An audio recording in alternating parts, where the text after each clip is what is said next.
Valorant has a brand new, or they've revealed a brand new format.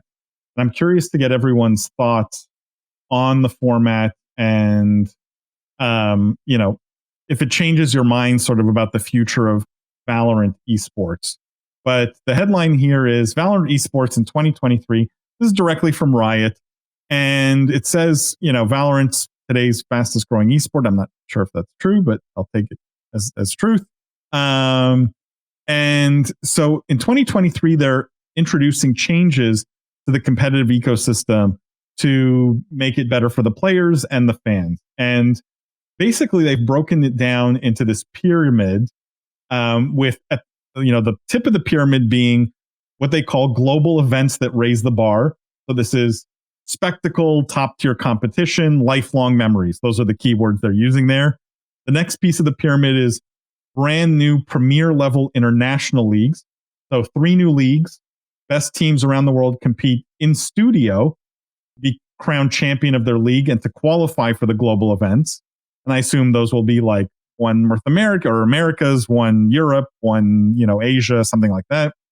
The same way they have for League of Legends. The next step of the pyramid is expanded domestic and game changers leagues. So this is their expansion of the challengers system. So to sort of groom up and coming players and find up and coming players potentially for those international leagues. And then the bottom of the pyramid, the widest piece here, is what they call deep connection to the in-game competitive experience. More opportunities, it says, for any player to qualify for pro play via a new in-game competitive mode. Obviously, there's a lot of Riot, marketing messaging here, players and fans first, new path to pro, new fan experience, right? They're touting a lot of innovation here or changes to the Valorant ecosystem. I'm curious, what you guys think of them coming out and sort of laying this out for people, first of all. Second of all, it feels to me very much like League. Is this just Riot applying best practices or what they already have learned from League? And what you make of this in general, I guess. Like what is your take on this pivot for Valorant Esports, which up until now has felt a little bit all over the place? I mean, I Jeff, can go. Go ahead. To me, I don't know. It's a bit chaotic to me, and I guess if they're following the League model, that's probably smart because League has obviously been incredibly successful. So maybe it's as simple as that. It's like here's what's worked for us in League. Let's just recreate it with Valorant. Like that would be a very acceptable, reasonable good strategy. But to me, it seems a little chaotic. Like why? And one other thing I don't like is where is the mention of like youth leagues or high school esports? And maybe it's just they're thinking about that completely separately, like how they're building a sort of like a amateur community. But to me, it's too many pro leagues. Like you need to win your regional, and then you need to play the Galaxy. Then you need to come here, and then there, and then if you do that, you like come up to a troll, and the troll will tell you like pick a number between 1 and 10, and then you get to this, and then maybe you get invited to World. Like I don't know, it seems like a lot. Like why can't they just have one league with 20 teams and like have a division for each region, and then like the winners play in a tournament, like very similar to what the NFL does. Like I don't know. To me, it's just very complicated. You're ignoring the fact that the NFL does have huge feeder systems in high school and college, right? So that was sort of my point. That you're right, that doesn't exist for esports though, for the most part, right? Not at the level that you would need to be able to feed an entire pro scene, right?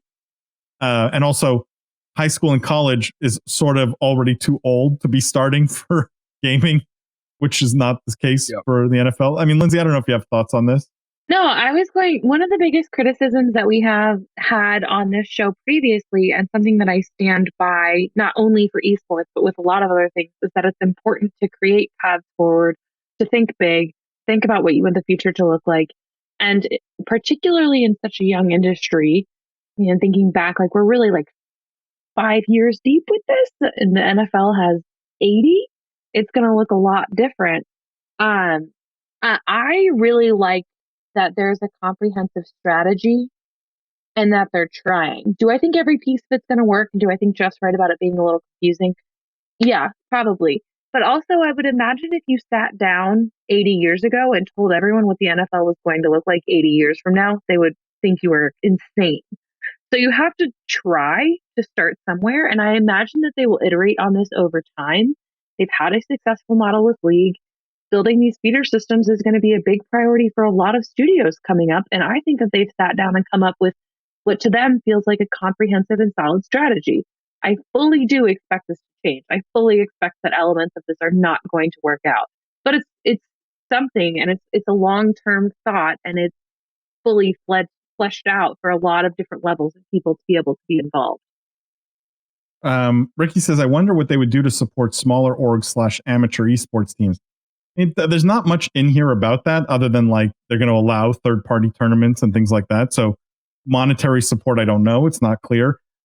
I mean, Ricky, that's sort of a good segue into my next question and call it my hot take on this, which is, other than that very tip of the pyramid, I'm guessing the rest loses money, is not profitable.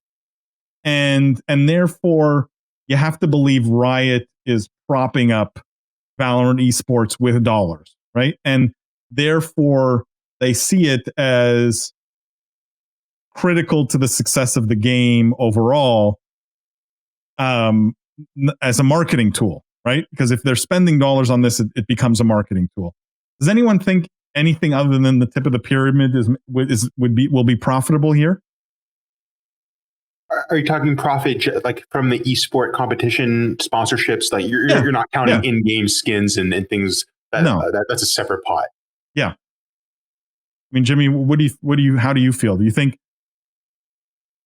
I mean, first of all, I think right now we're talking about consolidating competitive gameplay in Valorant across a global audience and providing all of these people with an opportunity to test their skills and eventually become world champion is kind of the way I read the pyramid, which is a cool thing that I think a lot of people in any game, any sport, any industry love to do, right? Because so often when you look at the NBA or the NFL or traditional American sports, they're limited to those leagues and those regions. And Valorant is saying, hey, esports is a global thing. It's not a regional thing, and gaming is a global pastime. It's not an American pastime or any other country for that matter. So they are offering that opportunity where no matter what level you're at, there is a spot for you to compete, test your skills. And if you are that good, progress and advance to culminating in a world championship.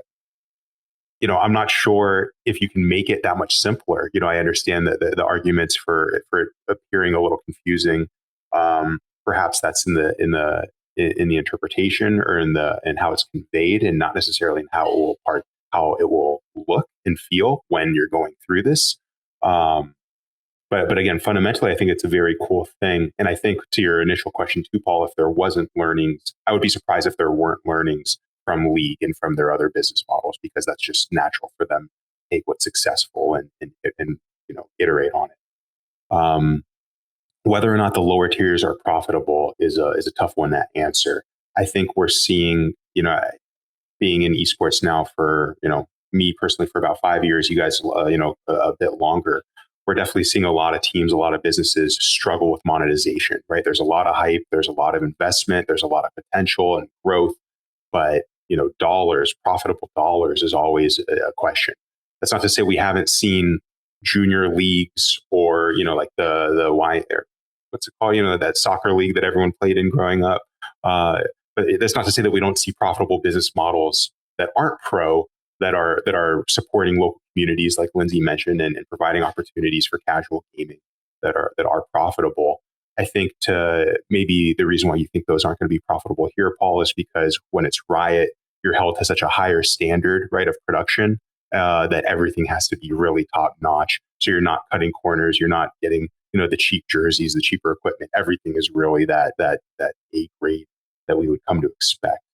But we already knew. I thought we covered a story not too long ago where we knew that the league, competitive league, wasn't profitable for Riot, but that it was a redirect and a funnel for attention into the business as a whole and the profit that they're seeing in the video game. So, what that says to the businesses that want to compete in this model is a different story, right? And whether or not they can become profitable competing in Riot Esports. But for Riot itself, it doesn't really matter if one thing's profitable or not. I think as long as the sum or the total outcome is a win for them, which clearly they think that this will be. Yeah, I'll leave it on this. I'm worried about Valorant Esports. I think it has underperformed, relative to its potential and relative to sort of the power of Riot. And I'm just, again, anecdotally not feeling a ton of excitement around Valorant Esports. What was missing from this document for me, as great and thorough as it was, and I think it will help if they execute on everything in this document, is like, it mentions fan experience, but it's like, I think this is where this is won or lost, right? How they execute on the fan experience. And Riot traditionally has done a very good job with that. I just thought, and maybe it's part of their secret sauce, right? So they don't put it in the public facing document. The structure of the league, this is like, it's interesting, but Riot is good at that. They've shown they're successful with league, with the structure. It's all going to come down to what do they bring to the table with the fan experience. And there I'm encouraged, right? If they're giving this much thought into structure and pivoting the structure and, thinking about how to take Valorant to the next level, I have to believe that they're giving quite a bit of thought to where do we improve the fan experience? How do we make this accessible to the masses, not just the people who play Valorant? And if they can achieve that, right, I suspect Valorant Esports could 10 years from now be bigger than League of Legends, right? Like, shooters arguably have a pretty big fan base, can be more exciting, more dramatic, lots of good things if they can get that fan experience right. And it'll be interesting to see how they execute on that. So one to follow, and definitely an interesting thing to put out for Valorant fans.